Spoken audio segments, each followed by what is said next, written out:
Hi everyone. So the person that I interviewed was Isaac Neumann. So I went to school with Isaac for 3 years and I've known him for over 4. And throughout the years that I was in school with him, he showed a lot of leadership qualities in what he did. So I thought that he would be a great person to do this interview with. The instructions for this video didn't say specifically if you had to do it in person or not. So I just did it on paper. So starting with the first question, where did you show leadership? Isaac said, some good examples of where I showed leadership come from my years in high school.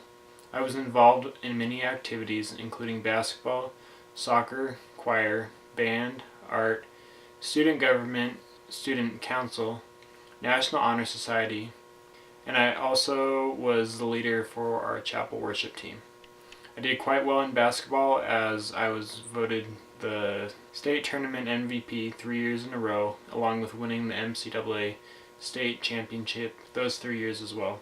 I did musical solos in choir for festival and regular concerts. I really enjoyed being the worship leader for the weekly chapels at Stillwater. My next question for him was, how do you define leadership?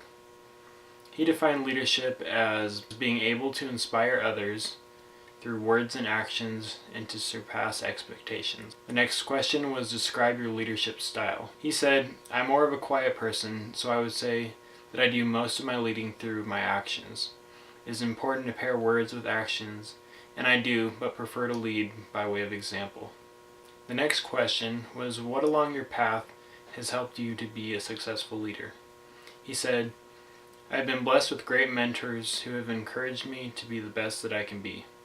Finding people who are wiser than you is critical to becoming a great leader. They can help you through hard decisions when you don't know how to do it yourself. It's very hard to be a leader if you don't have someone who is a leader for you personally. For the next question I asked, there is the theory that leaders are born with certain characteristics that make them good leaders, but other theories suggest one can learn to be a good leader. Based on your experience, which theory do you think is most accurate and why? Isaac said, I think that everyone has to learn to be a good leader, no matter what characteristics you were born with. Being a leader means that you are constantly improving yourself while also improving others. It just takes a shorter amount of time for those who are born with characteristics to be great at leading. For the next question, I asked, what are some leaders who have influenced you and how? Isaac said, my dad has been a huge influence in my life. Since 8th grade, we've gone to breakfast every week, and after reading, discuss the Bible or books that we go through together. It's been great to hear his insight on all these topics, but also it's been great because we have built such a good relationship. For the next question I asked him, what is the biggest challenge you have encountered as a leader? He said, the biggest challenge that I've encountered as a leader is dealing with confrontation. I'm extremely uncomfortable with confrontation. Sometimes being a leader means that you have to tell someone when they are making a mistake, even if they are going to push you away for doing so. At the same time though, I need to be able to receive criticism from the people that lead me. The next question is, what can one do to prepare for leadership roles? He said to do hard things, whether it's getting involved with serving others somehow or staying committed to a strenuous workout plan.